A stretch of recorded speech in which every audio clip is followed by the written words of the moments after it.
అందరికీ నమస్కారం, శుభోదయం. వెల్కమ్ టు మనీ మాస్టర్ వాళ్ళ 29th డిసెంబర్ మండే ఇంటర్నేషనల్ మార్కెట్స్లో పర్ఫార్మెన్స్, అలాగే మన మార్కెట్స్ ఇంపాక్ట్ అని కూడా ఒకసారి మనం మాట్లాడుకుందాం. నికీ 1.5% మేర నష్టాలతో ట్రేడ్ అవుతుంది. హాంకాంగ్ 30% మేర లాభాలతో, షాంఘై 0.5% మేర లాభాలతో కొనసాగుతుంది. లాస్ట్ ట్రేడింగ్ సెషన్ రోజున అమెరికన్ మార్కెట్స్లో కూడా ఒక ఫ్లాట్ ట్రేడింగ్ ట్రెండ్ అయితే మనం చూసాం. యాజ్ ఆఫ్ నౌ గోల్డ్ $4,530 దగ్గర ట్రేడ్ అవుతుంది. $4,500 పైన చాలా స్ట్రాంగ్గా. సిల్వర్ ఏకంగా $77 దగ్గర ట్రేడ్ అవుతుంది. ప్లాటినంలో కూడా మంచి రికార్డు స్థాయి లాభాలు, కొద్దిగా పైనుంచి రిసీడ్ అయినప్పటికీ majority of the metals, precious metals and regular metals అన్నీ కూడా చాలా స్ట్రాంగ్గా ట్రేడ్ అవుతున్నాయి. క్రిప్టో పరంగా బిట్ కాయిన్ $89,000 దగ్గర ట్రేడ్ అవుతుంది. ఆయిల్ $61 దగ్గర ట్రేడ్ అవుతుంది. అటు మార్కెట్స్ స్ట్రెంత్ని కనబరుస్తున్నాయి. గోల్డ్ స్ట్రెంత్ దగ్గర ఉంది. ప్రిషియస్ మెటల్స్ స్ట్రాంగ్గా ఉన్నాయి.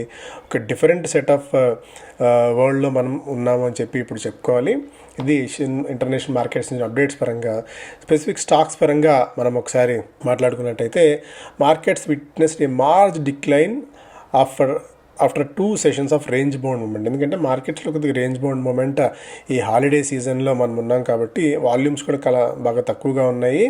సో మనకి 31st కూడా ఉంది. మేబీ నెక్స్ట్ వీక్లో మనం అరల్స్ ఈ వీక్ తర్వాత, దాని ఫస్ట్ తర్వాత కొద్దిగా మార్కెట్స్ మళ్ళీ స్టెబిలైజ్ అయ్యి ఏదైనా ఒక ట్రిగ్గర్స్ కోసం వెయిట్ చేస్తూ ఉండొచ్చు. బట్ యాజ్ ఆఫ్ నో అయితే లో వాల్యూమ్స్తో ఎఫెక్ట్ మార్కెట్స్ మీద అయితే కనిపిస్తుంది. పంజాబ్ నేషనల్ బ్యాంక్ శ్రాయ్ ఇన్ఫ్రా అలాగే శ్రాయ్ ఎక్విప్మెంట్కి ఏదైతే గతంలో లోన్స్ ఇచ్చారో దాదాపు 2,434 కోట్ల రూపాయలు, వాటన్నిటిని కూడా దీన్ని అవుట్స్టాండింగ్ అమౌంట్గా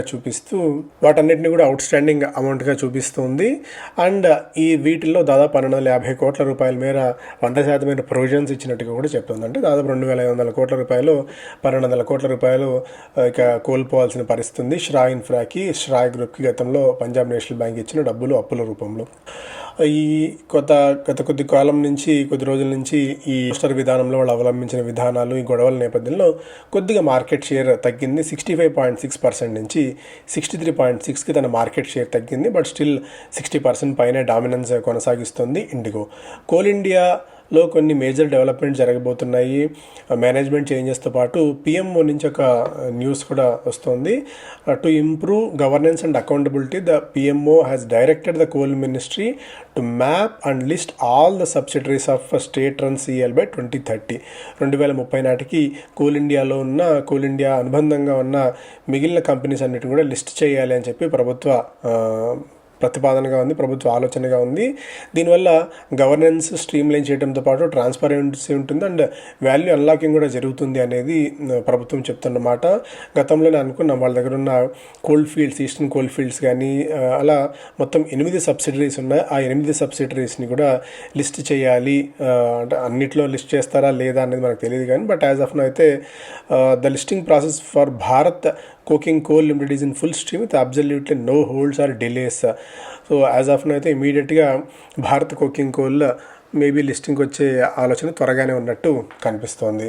వేదాంతకి ఆంధ్రప్రదేశ్ ప్రభుత్వం ఒక నో అబ్జెక్షన్ సర్టిఫికేట్ ఇచ్చింది. కృష్ణా డిస్టిక్లో 20 ఆన్షోర్ వెల్స్ని డ్రిల్ చేసుకునేందుకు.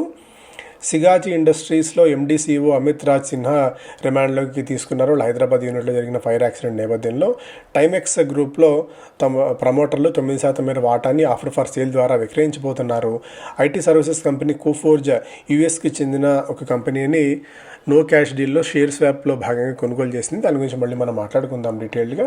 మిగిలిన స్టాక్స్ పరంగా చూస్తే చాలా స్టాక్స్ అయితే ఉన్నాయి, బట్ అన్నీ మేజర్గా ఇంపాక్ట్ చూపిస్తాయని అయితే అనుకోవట్లేదు. ఎందుకంటే హాలిడే సీజన్లో కూడా మనం ఉన్నాం కాబట్టి మెజారిటీ న్యూస్లో అయితే పెద్దగా లేదు. ప్రభా ఎనర్జీ 190 కోట్ల రూపాయల రైట్స్ ఇష్యూ ద్వారా సమీకరించేందుకు బోర్డు ఆమోదం తెలిపింది. తమిళనాడు మర్కంటైల్ బ్యాంక్ 2 బ్రాంచీలు తమిళనాడు స్టార్ట్ చేసింది. A1 company December 31 record date ఉండేది స్టాక్ స్ప్లిట్ సంబంధించి, దాన్ని జనవరి 8కి మార్చారు. Green panel industries Tata mutual fund 2.28% వాటాని విక్రయించింది. షేర్ హోల్డింగ్ ఇప్పుడు 2.77కి తగ్గింది గ్రీన్ ప్యానల్ ఇండస్ట్రీస్లో టాటా మ్యూచువల్ ఫండ్కి. మిగిలిన స్టాక్స్ అన్ని కూడా ఒకసారి మీరు పాస్ చేసుకొని చదువుకోవచ్చు. స్పెసిఫిక్గా మీకైనా ఈ స్టాక్స్ని హోల్డ్ చేస్తూ ఉన్నట్టయితే చాలా స్టాక్స్ అయితే ఉన్నాయి. బట్ అన్ని మెజారిటీ ఇంపాక్ట్ చూపిస్తారని అనుకోవట్లేదు. సీగల్కి మధ్యప్రదేశ్ రోడ్ డెవలప్మెంట్ కార్పొరేషన్ నుంచి దాదాపు 1100 కోట్ల రూపాయలకు సంబంధించి లెటర్ ఆఫ్ అవార్డు వచ్చినట్టు వెల్లడించింది. Cochin ship yard Indian government plans to invest nearly $5 billion rupees in 2 ship building ఇనిషియేటివ్స్లో భాగంగా కొచ్చిన్ షిప్ యార్డ్లో ప్రభుత్వం పెట్టుబడులు పెట్టబోతోంది. పరంగా జాన్ కాకరిల్లో promoter SA sold 1.95 lakh representing 5 ప్రమోటర్లు 5.3% మేర వాటాని విక్రయించారు. వైస్రాయ్ హోటల్స్లో approved the acquisition of SLN Terminus Hotels and Resorts for 206 crores. SLN Terminus మన గచ్చిబౌలిలో ఉన్న దాన్ని అక్వైర్ చేసేందుకు అప్రూవల్ లభించింది వీళ్ళకి.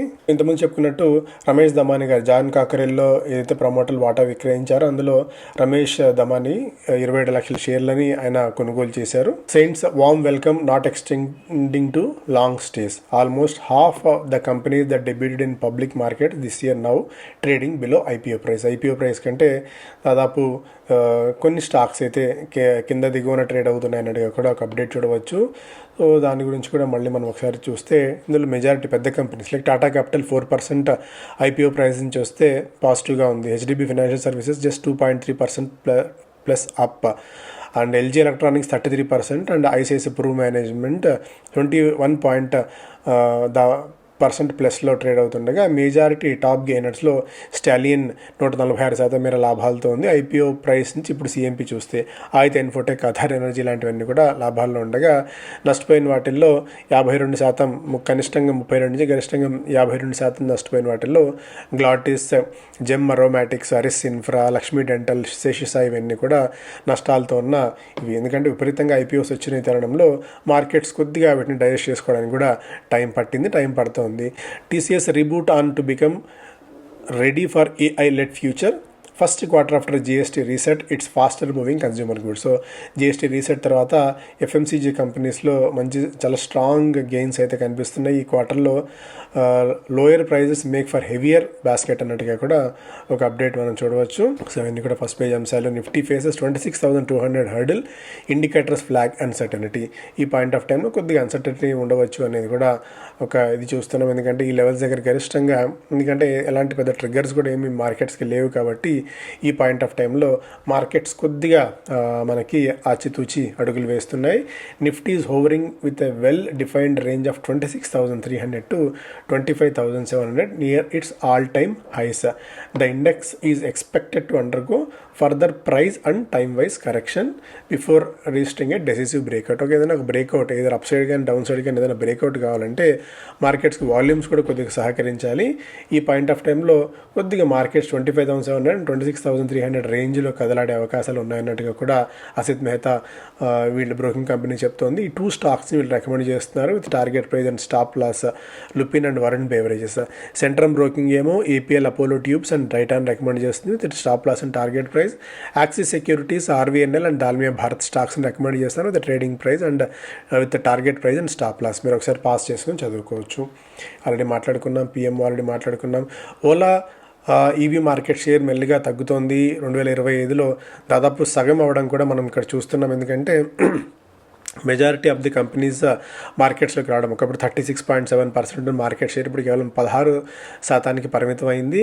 19.8 టీవీఎస్ మోటార్స్ అది 24% పెరగ్గా బజాజ్ ఆటో 17 నుంచి 21% పెరిగింది. ఇంట్రెస్టింగ్గా మన హీరో మోటో 4% ఉన్నది, ఇప్పుడు దాదాపు 9% తమ మార్కెట్ వాటాను పెంచుకోగలిగింది.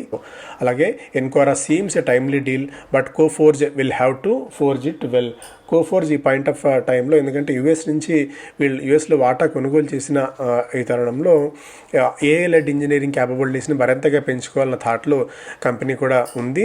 టాలెంట్ రిటెన్షన్ ఒకటి, వాల్యుయేషన్ అప్సైడ్, ఇవన్నీ కూడా కంపెనీ ఫోకస్గా ఉండవచ్చు. పెద్ద హై స్టేక్స్ పెట్టి దాదాపు $2.3 బిలియన్ పెట్టి ఈ కంపెనీలో వాటా వీళ్ళు కొనుగోలు చేయడం అయితే చూసాము. షేర్ స్వాప్లోనే వీళ్ళు కంపెనీ కొనుగోలు చేశారు, ఎందుకంటే డబ్బులు ఎటు వెళ్ళట్లేదు కాబట్టి. ఓవరాల్గా కోఫోర్జ్కి ఇది లాంగ్ టర్మ్లో కొద్దిగా బెస్ట్ బెట్ అయ్యే అవకాశం ఉంది, ఎందుకంటే వాళ్ళు ఏఐ స్పేస్లో చాలా స్ట్రాంగ్గా ఉన్నారు కాబట్టి. ఒబెసిటీ డ్రగ్స్కి గ్రోత్ డ్రైవర్గా నిలవచ్చు అనేది కూడా సన్ ఫార్మా భావిస్తోంది. అలాగే robust rural demand, rural market rural మార్కెట్లో ఉన్నవి డ్యూరబుల్స్ మార్కెట్ గ్రోత్ని మరింతగా పెంచవచ్చు అనేది కూడా ఒక అంచనా. అలాగే హిమాద్రి స్పెషాలిటీ ఈవీ సప్లైర్ స్పేస్లోకి అడుగు పెట్టబోతుంది. కోర్ బిజినెస్ పెంచడంతో పాటు లిథియం అయాన్ బ్యాటరీ మెటీరియల్స్లో కూడా సప్లై విషయంలో కూడా అడుగు పెట్టాలి. నాన్ చైనీస్ సప్లైర్గా తాము ఎదగబోతున్నామని చెప్పి హిమాద్రి స్పెషాలిటీ చెప్తోంది. సో దీన్ని కూడా ఒక ఇంట్రెస్టింగ్గా ఉంది. అలాగే ఇండియన్ మూవీస్ ఈసారి బాలీవుడ్ కొద్ది గొప్ప ఈసారి ఈ మొన్న వచ్చిన ధురంధర్ సినిమాతో బాక్స్ ఆఫీస్ని కొద్ది గొప్ప మూట కట్టుకోగలిగింది. తెలుగు కానీ తమిళ్, హిందీ, కన్నడ ఇలా రకరకాల భాషల్లో వచ్చినవి కాంతారా లాంటి సినిమాలు, తమిళ్, తెలుగు ఇట్లాంటివన్నీ కూడా బాక్స్ ఆఫీస్ని ఈసారి కొద్ది గొప్ప గట్టెక్కించాయి. బిజినెస్ స్టాండర్డ్ ఫస్ట్ పేలో సెంటర్ మెసెట్ 55% టు జీడిపి గోల్గా పెట్టుకున్నారు.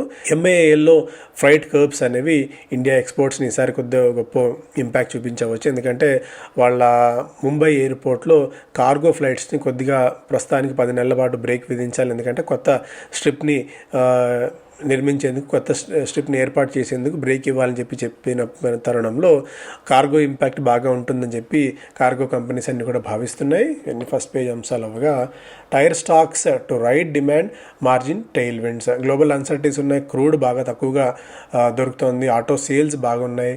రాబోయే రోజులు ఇవన్నీ కూడా చాలా స్ట్రాంగ్గా కలిసి వచ్చే అవకాశాలు టైర్ రిలేటెడ్ కంపెనీస్కి అన్నిటికీ కూడా. ఫ్లెక్సీ క్యాప్ ప్లాన్స్, ఎందుకంటే ఈసారి ఫ్లెక్సీ క్యాప్ కొత్తగా 2026లో 46 లక్షల ఫ్లెక్సీ క్యాప్ ఫోలియోస్ కొత్తగా యాడ్ అయ్యాయి. ఈటీఎఫ్స్ గోల్డ్ వదిలేస్తే దాదాపు 45 లక్షల ఈటీఎఫ్స్ సంబంధించిన కొత్త ఫోలియోస్ అడిషన్ అయ్యాయి. గోల్డ్ ఈటీఎఫ్స్ 34 లక్షల కొత్త ఫోలియోస్ యాడ్ అవ్వడం కూడా ఇంట్రెస్టింగ్ అప్డేట్గా ఈ పాయింట్ ఆఫ్ టైంలో చూడవచ్చు. సో ఇవి ప్రధానమైన వార్తలు. Thank you so much.